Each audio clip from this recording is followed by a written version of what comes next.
In this video we're going to talk about making an end grain cutting board.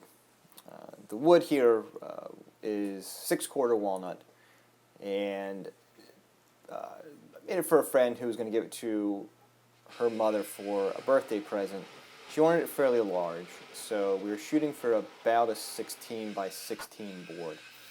So what I did was I cut the board down into 32-inch segments. It broke down pretty nicely that way. And that way I'd be able to keep thicker boards during the milling process. It helps when you get rough lumber. Sometimes it's nice and flat, sometimes it's really not. And in my case, the lumber yard I use, I haven't had great luck with the walnut that I've gotten from them. So in my case, it made a lot of sense to cut it down. It also makes it a little bit easier to handle. And when you cut it down, any imperfections, bow twists, anything like that, the shorter the board becomes, the imperfection then it also becomes shorter. So we flattened the face, and then we ran it through the planer to make the other edge parallel with the face. And that allowed us to choose what side or what edge we wanted to join to make a nice 90-degree angle. And that's kind of why I like to do the face joining and then the planing before I pick an edge, because it does allow you the opportunity to pick an edge. So we ran the boards back over the joiner, and once we did that, it was time to take it over to the table saw and rip it down to width. So it was just over, I believe, just over 2 inches is what we ended up with. And it yielded a pretty good amount of wood. And again, running the wood over the table saw, the first cut, the wood wanted to move a little bit, and I don't know if it was just the drying process they used or not, but it came out all right. So we got it all glued together, and then thankfully it was just under 8 inches. So I was able to go ahead and flatten the face again on the joiner. And then I went ahead and flattened an edge as well, which wasn't too bad because I believe that edge had already been, or that face had already been jointed. Once we did that, back over to the planer to get the other face co-planer again, and that really wasn't too bad either. I used clamping cauls when I clamped the glue up, so it worked out all right. And then I went ahead and cut it in half to break it down to the 16-inch boards. Then it was back over to the joiner to go ahead and joint the glue faces. And really what that entails is when you do it, the faces that are going to glue together, one of the faces faces out from the fence of the joiner and the other face faces in. And what that does is, even though I'm pretty sure my joiner face is pretty darn close to 90 degrees, if it's a little bit off, really you're compensating by joining that face when you take care of it that way. Once the glue was dry, I went ahead and cleaned up one edge, and then it was time to go ahead and cut the board again. And again, we were shooting for about 2 inches to try and get to about 16. So it was really just a matter of clamping one block and then sliding the board forward and making one cut at a time. And as I cut the wood, once I got through the cut, I turned off the saw blade before I brought it back, just because there was a little bit of that wedge there where the wood was in between the clamp. So those all got turned and then clamped together, and then it was time to really flatten the board at that point. There was a little bit of variation that I found from cross-cutting the wood on the table saw, where I had a couple pieces that were a little bit thicker than others. So in this one, I'm basically routing the face flat. And it's really done by setting up a flat reference surface, which was my work table, and then making a sled for the router to glide on. So with each pass, it takes a pretty flat amount of wood off, and so in essence you're flattening the board. You can also use that to if you have a board that's wider than your joiner or your planer, you can also use this method to flatten those boards. I'm going to be very close to getting a new router here eventually, because the amount of sawdust that this kicks off was pretty ridiculous. But it wasn't too bad. So we routed the one face and then flipped the board and did the other face. And we ended up with pretty darn close to 2 inches. I think it's a little bit shy. And really all I was doing right there was trying to find the shallowest part of the wood, so I could kind of get a reference of where I needed to route to get it to the proper thickness. And in this case, I really wasn't worried about the thickness, other than it really just being flat. Since the cutting board, I didn't have any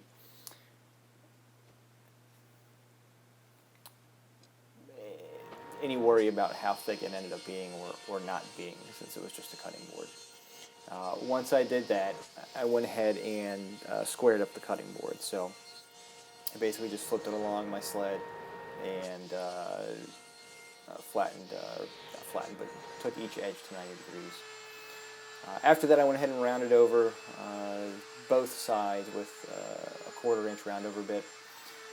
Typically, I will bevel one side to make it look a little bit, in my mind, give it a little bit of a kind of a floating effect. But my friend wanted this to be able to be flipped over, so I went ahead and just routed both sides with a 1/4 inch round over. Which came out just fine. Okay, so we leveled flattened the top of the cutting board with the router bit and the sled that ran across the work table. So it's pretty level now. There were a couple little cracks and splits, so I went ahead and filled them with epoxy. Once it cures, it's just fine, and it'll fill in anything, so no water or anything can seep in there and stay. So I'm going to block plane these a little bit flatter, and then it's time for my favorite part of any project, the sanding, which I can't stand, but it's probably one of the most important parts and makes all of our work look better. So if you mess up there, you're pretty much screwed. So we'll go ahead and do that, and hopefully we finish up with this board pretty soon. So I'm using my block plane to get rid of the epoxy, and the block plane really works quite nicely. I have it set up to a very pretty thin cut, so a good few passes are needed, but it really only takes a quick minute with the block plane. So I did it on both sides, and there really wasn't too much else to go after with it, and it took it off real nicely. Held at an angle, especially once the epoxy is nice and dry. It does a great job of shaving it off. And then on to my favorite part, which is sanding. So I spent quite a good bit of time at 80 grit. Really just make sure the board was nice and flat, and in my case, to get rid of the router marks. There really wasn't a whole lot of machine marks on the end grain. My table saw cuts it pretty nicely, but the router, I think maybe my router was at a little bit of an angle going through, so I just spent a little bit of extra time than I thought I was going to with the sanding, especially there at 80 grit. But once it was done with 80 grit, it went pretty fast from there, because it really only required a few passes with the other grits to make up for it.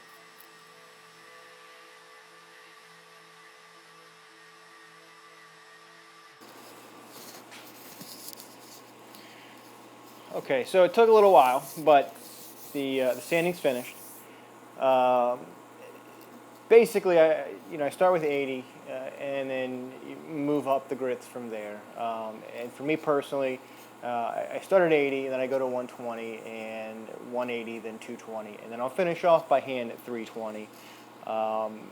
Only because last few times I've done cutting boards or something like that, I've noticed some swirl marks from the sander that I use. It may just be that it doesn't do so well with end grain, but I don't know. So really, the premise behind using the grits paper and going up is that you start at 80, and that usually is where I spend the most time. And what you're looking to do at 80 grit is take off all the machine marks. So any planer marks that you can see, any saw blade marks that you can see, any joiner marks, and then in my case in particular, on this cutting board, the marks from the router bit going back and forth. You can see that earlier, and that was just from leveling it. So the thought is you take everything off with 80, and then you're left with scratches from the 80 grit sandpaper. And then every progression up from there, all you're doing is getting rid of the scratches. So we're ready for some finish on here, and I'm just going to soak it in mineral oil and give it kind of a bath, let it soak up. So let's go ahead and do that. So the finish I chose for this one was mineral oil for a couple of reasons. One, I didn't. People can be a little bit wishy-washy on finishes on cutting boards, where there aren't a whole lot that say food safe finish. Typically I'll use General Finish's salad bowl finish, but even with that, I mean, that still has the dryers in it that people are kind of scared of. So in this, mineral oil was just kind of the way to go. On top of that, I didn't really know what was available to my friend's mom out where they live, and I didn't want to use something that they couldn't get a hold of in case they needed to apply more finish down the road. So mineral oil, just from the grocery store pharmacy section, was what I used. It's pretty much the same thing as butcher block oil, if not the same thing. My understanding is that butcher block has a little bit of wax in it as well, which can help the finish last a little bit longer. But in this case, if it starts to look a little bit light, you just put more mineral oil on, and it's really not bad to apply. It's pretty cold out here, so in this case, I was pretty happy to use it because it allowed me to be inside putting the mineral oil on. Otherwise, I would have been out in my garage applying the finish, which I think right now, I think today we actually had a 0-degree day. So it was nice to be inside for the finishing on this board. So once I soaked enough in, I wiped off the excess and left the board to dry for a night or two in between coats. And I really didn't have to put too many on. It came out pretty nice, and the mineral oil dried pretty quick, which was nice. I was able to get a couple coats on in a quick amount of time. And again, it was really just applying it liberally, letting it soak up, and then wiping off the excess.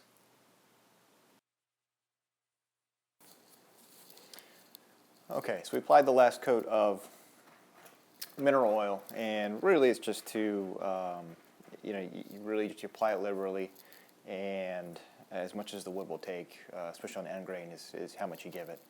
So it came out real nice. I did put these little 3M bump-on plastic feet on the bottom. Especially on cutting boards, I find that they'll slide around if you don't. So with them on there, it's real stable. Also gives a little bit more room to grab on underneath. I didn't want to do anything crazy on either end in case it ever needs to be flipped over and the other side wants to be used. So it came out pretty nice. I especially like the contrast between the dark, the heartwood and the sapwood. So appreciate tagging along for the video. Hopefully we'll get more to come. And if you have any comments, go ahead and leave them below. But till next time, thanks.